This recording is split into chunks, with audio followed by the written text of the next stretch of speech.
Hi, CDFS 210. This week we're going to talk about adoption and foster care. So I've modified this week a little bit to wrap in adoption and foster care just because they made a little bit more sense in my head. It's not going to change anything, but I just wanted to let you know that moving forward this week, we will be talking about adoption and foster care. So the first thing I want you to do is do a little warm-up activity. What do you know about adoption and foster care, and make a list. Take some space and some time to think about it. What influenced your knowledge about adoption and foster care? Did you know somebody who experienced either adoption or foster care? Did you read about it in a story? Did you watch it on TV? Have you read research articles about it? Have you heard about it here at the university in a different course? So just take a moment and write down everything you know about adoption and foster care.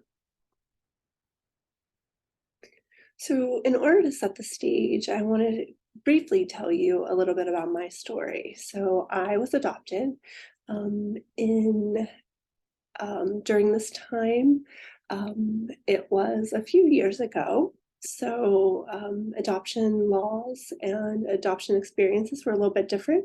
I will preface it by saying that this is my story, and it is not indicative of the system as a whole or what has happened to anybody else, but just Ashley's story. So my parents had never really talked about having or going through adoption. They had tried to have a baby, but were unable to.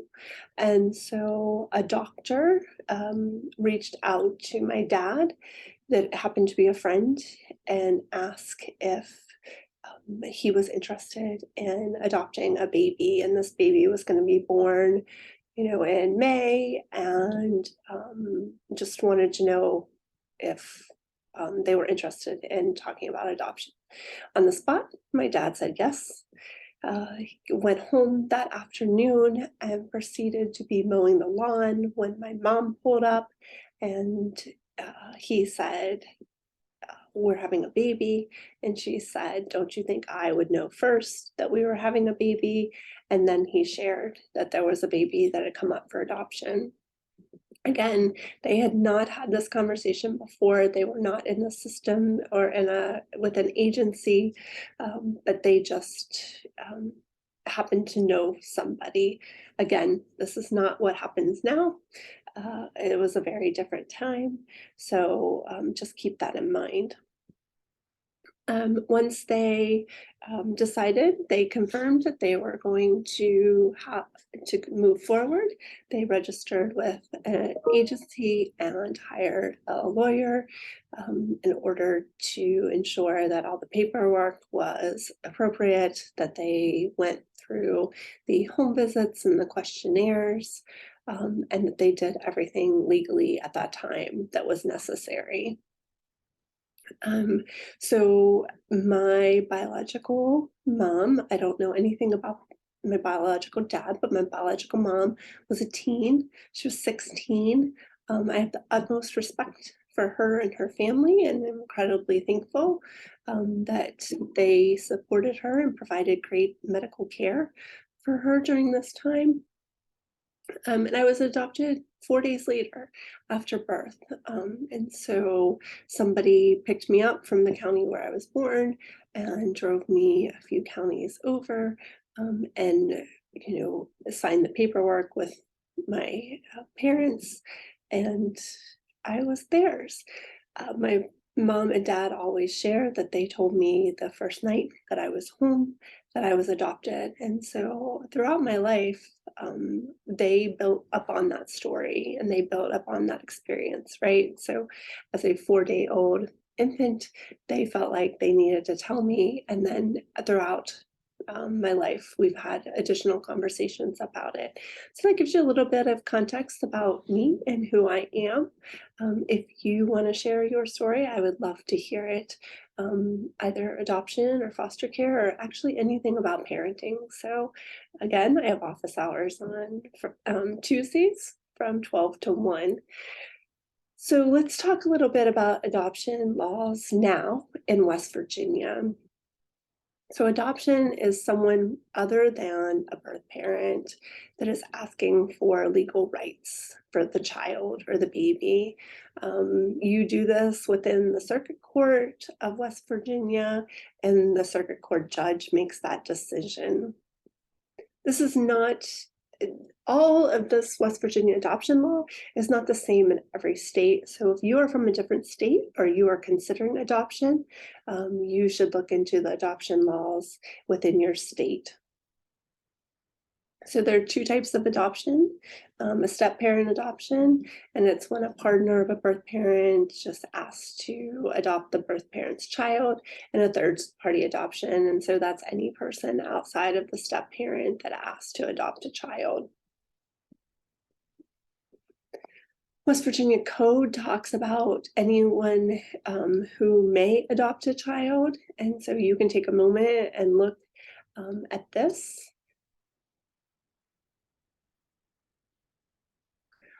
So there are lots of issues that are identified within adopted families and with adopted children, and you're going to kind of unpack that in some of the activities that I have shared with you in the module today. But briefly, there are these 7 that a research study identified for adoption and permanency. So we look at loss, rejection, shame and guilt, grief, the identity, intimacy, mastery, and control. So I want you to take a moment and look at each one of these. And why would you think that this would be highlighted in that research study? You can also access this research study, but what does that mean? What does loss mean for an adopted child? How might they perceive that? So there are lots of questions that adopted children get asked. Even as an adult now, I get often asked some of these questions. Who are my real parents? Why did they not want me? Is this your real brother or sister? When are you going to find your real parents? So all of those questions are not coming from a place of harm, but people are trying to figure this out and understand more about adoption, even today, as we see a lot more adoptions taking place. So briefly, we're going to do a little myth versus reality game. So the top line has a myth, and then the bottom has reality. And so take a moment and you can match them up. I'm pretty sure you can figure this out all on your own of what goes with what. As in other modules within this course, we really think about looking at it from a strength-based model.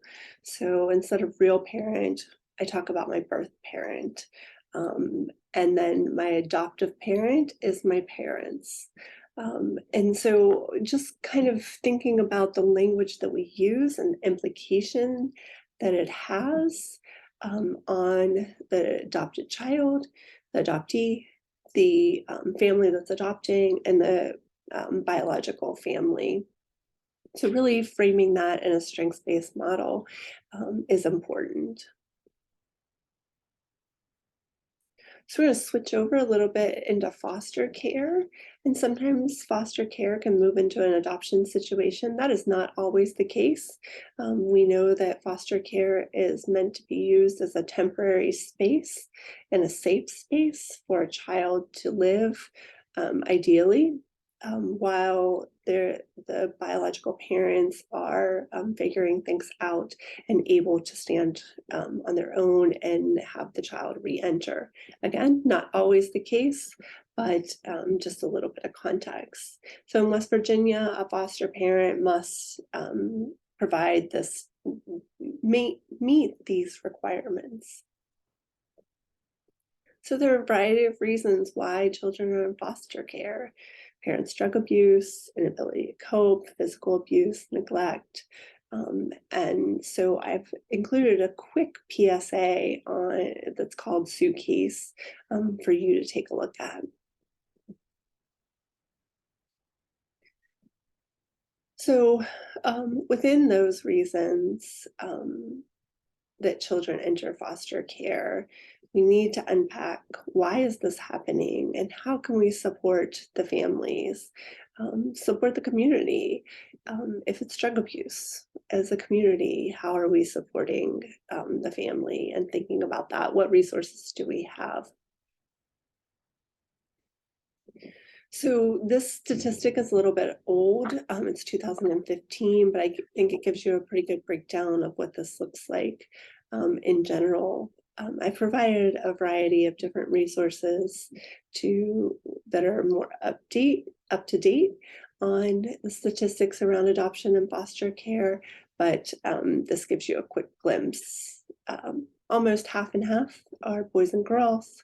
The average age is 8.5. They typically spend about 20 months in foster care, and then this is a breakdown in demographics. So coming up, we have a variety of different things that are coming up. This week is pretty traditional with the expectations of what you have seen throughout the course. We do have your annotation 2 coming up, but then also in addition, we're looking towards the podcast and the podcast tour. And those are your big assignments that are going to be due for the class. And as you finish your annotation 2, I would encourage you to move right into that podcast assignment so you don't lose that momentum and thinking about your topic and how you're going to present that topic. And so I will be posting that information quickly over the next week or so to make sure that you have that material so you can start working on it. As always, feel free to reach out, and I hope you're having a great week.